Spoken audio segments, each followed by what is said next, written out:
This is session one of Foundations of Global Health, and today we're going to talk about the ecological model of health and its determinants.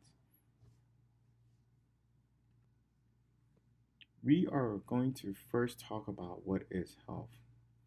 In terms of what is health, we're going to first talk about the World Health Organization's constitution and how it defines health, and talk about the four key pillars of how the WHO Constitution defines health.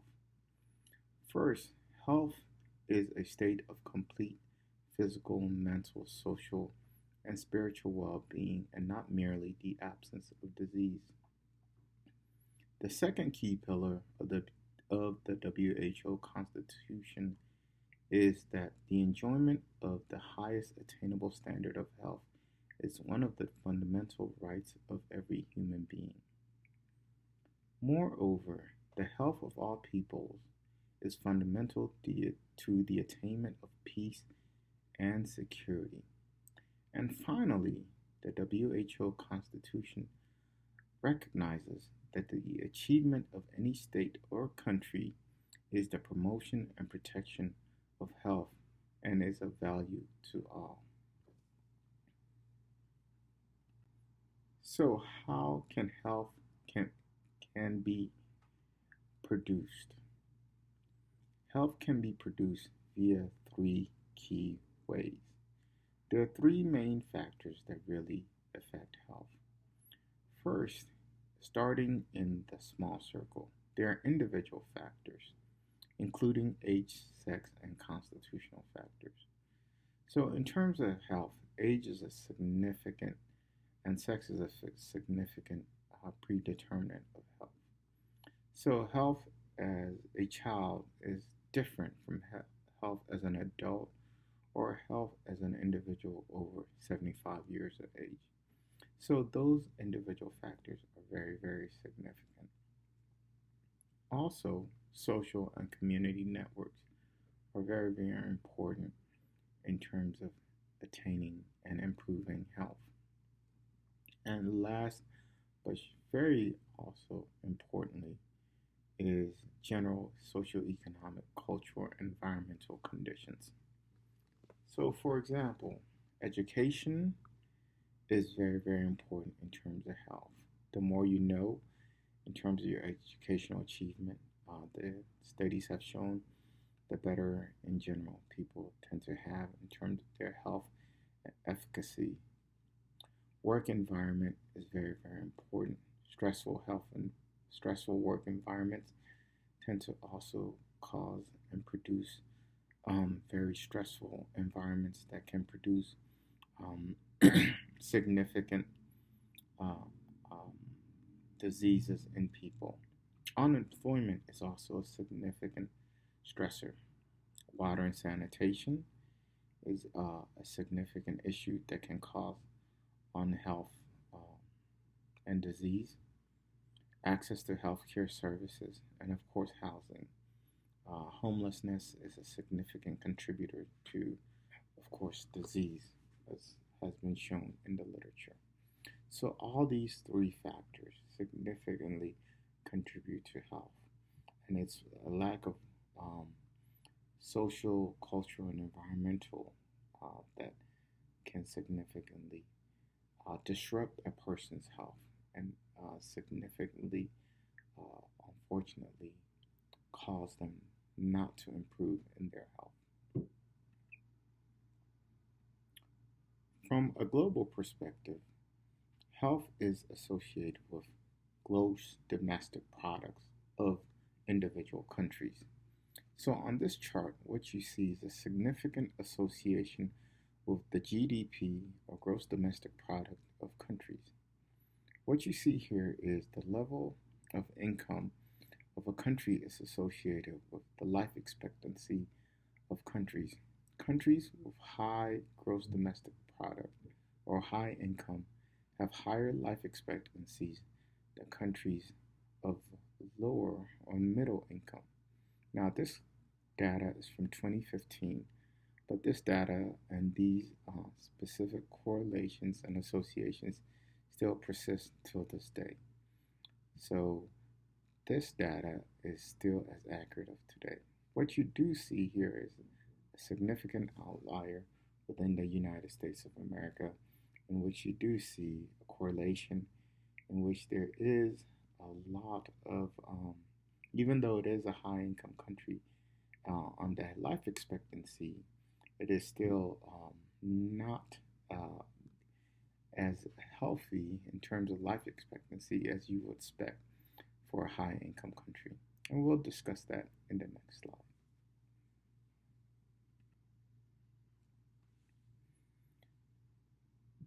The issue of life expectancy and the lack thereof in terms of the U.S. population, given the U.S.'s high GDP, has been discussed. This publication from 2013 from the National Research Council of the Institute of Medicine, called Shorter Lives, Poorer Health, um, sort of depicts this particular phenomenon. This looks at data from 1980 to 2005, and the US, or the United States, is depicted in red. And as you can see, over several, at least two or so decades, high income countries, 21 pure high income countries, life expectancy has continued to increase for individuals over age 50. Their probability of survival has continued to increase. Whereas in the US, their individuals over 50 probability have increased, but not as much as individuals in those 21 uh, pure income countries. So why is this? Because Americans spend a lot of money on health.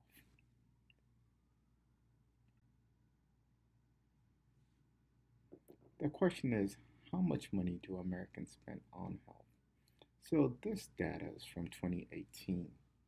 The US is here compared to other high income countries, in fact. And we can see that the US government spending in the dark blue is significant. As in fact, 14% of GDP, which is higher than all higher income countries combined. And out of pocket voluntary spending is actually less. Um, so combined out of pocket and government compulsory spending is higher than all other high income countries combined. Yet life expectancy is less compared to GDP.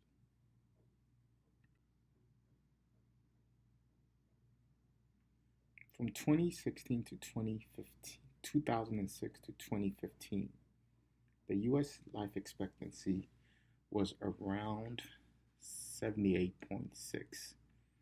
When you compare that to Australia, France, Canada, Finland, and UK, their life expectancy was over 80.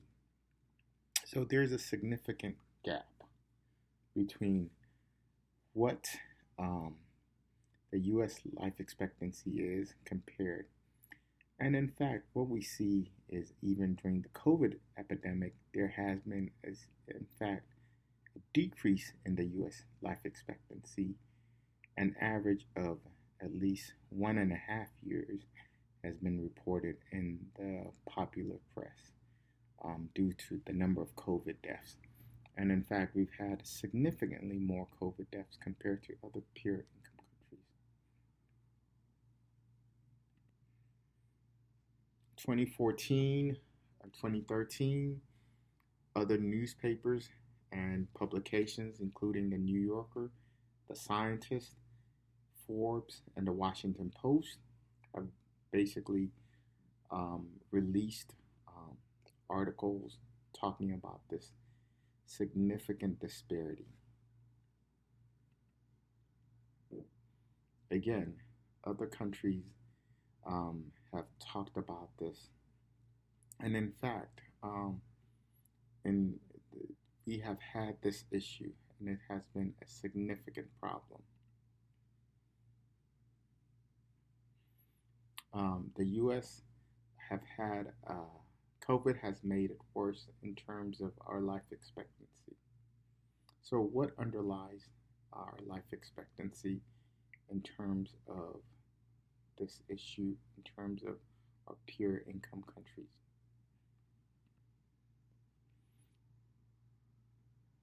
The cause of premature death or mortality and morbidity in the US is due to behavioral factors. There's a lot of behavioral factors that exist in the US that does not exist. Um, there's a lot of environmental factors that exist here. Inadequate healthcare access also exists. Even though this chart depicts it at 10%, I think that the chart, this data is significantly more. Genetic factors, 20%. I think that's less than that here.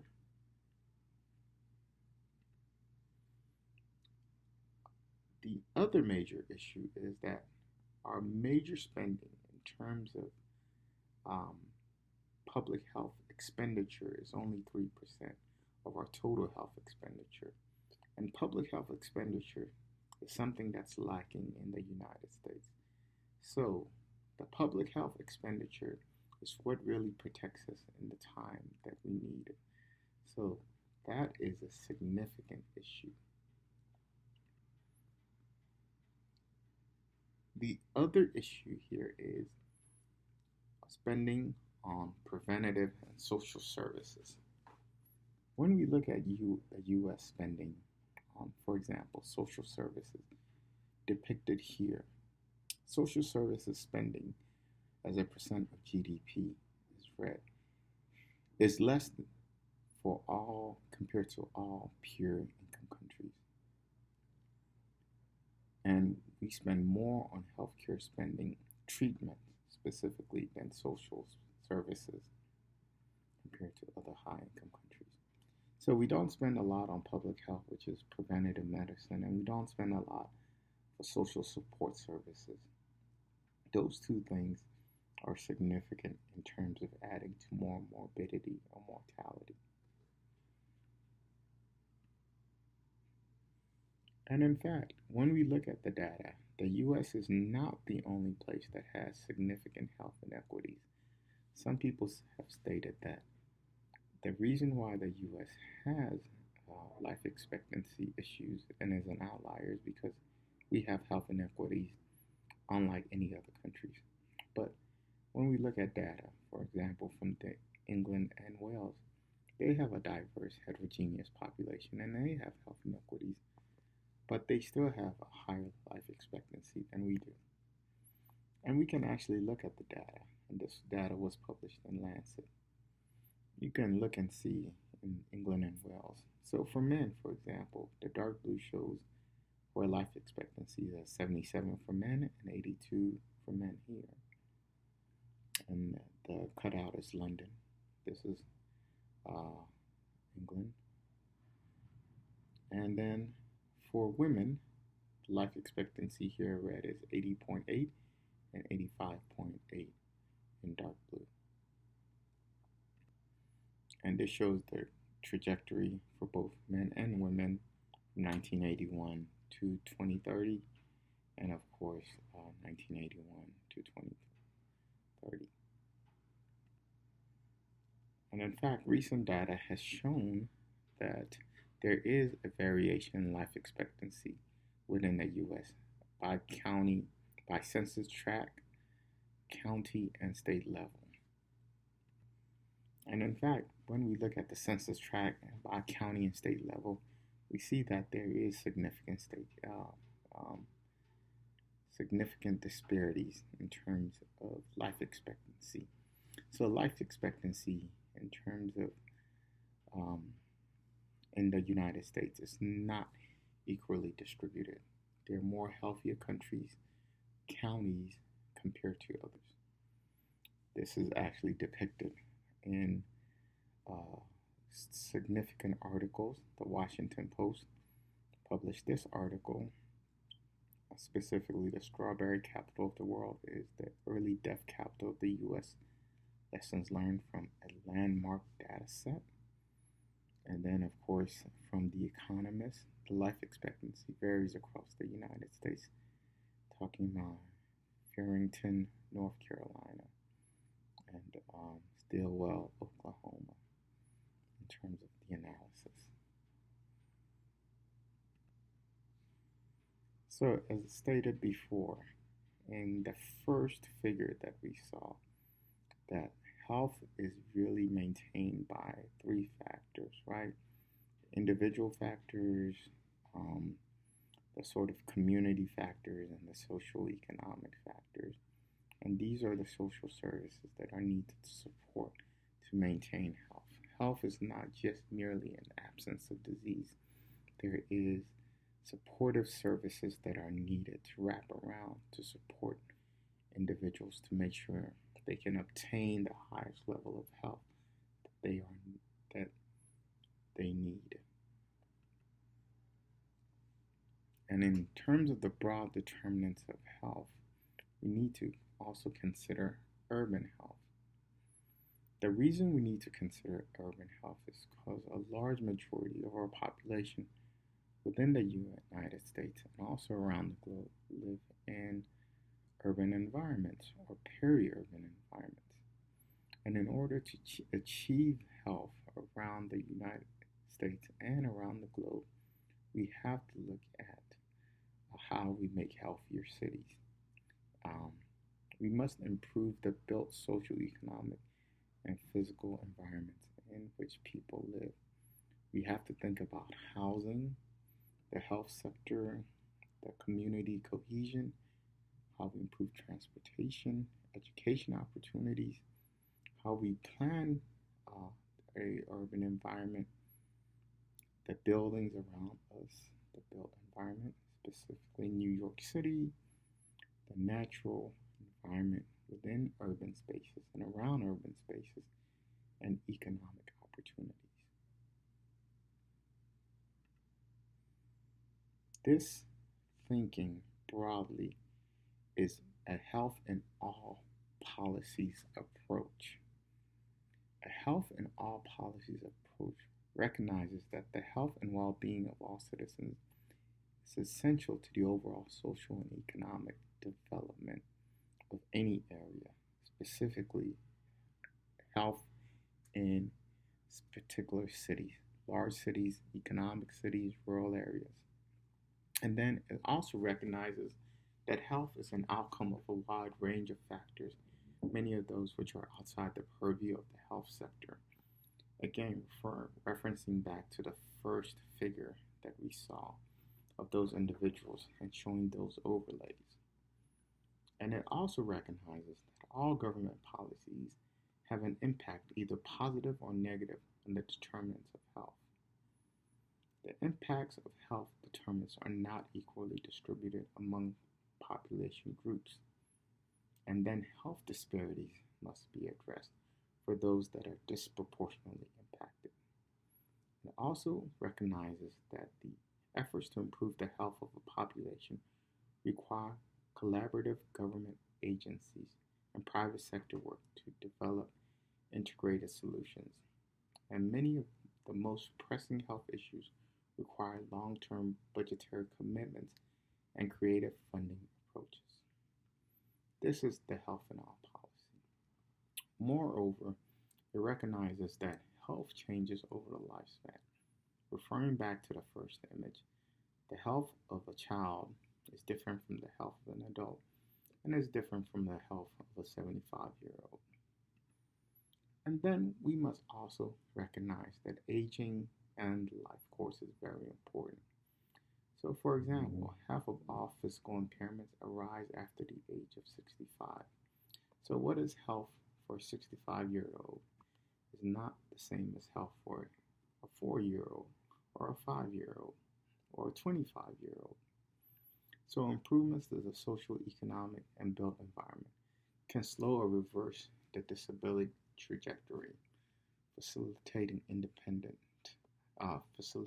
independence and enhance quality of life.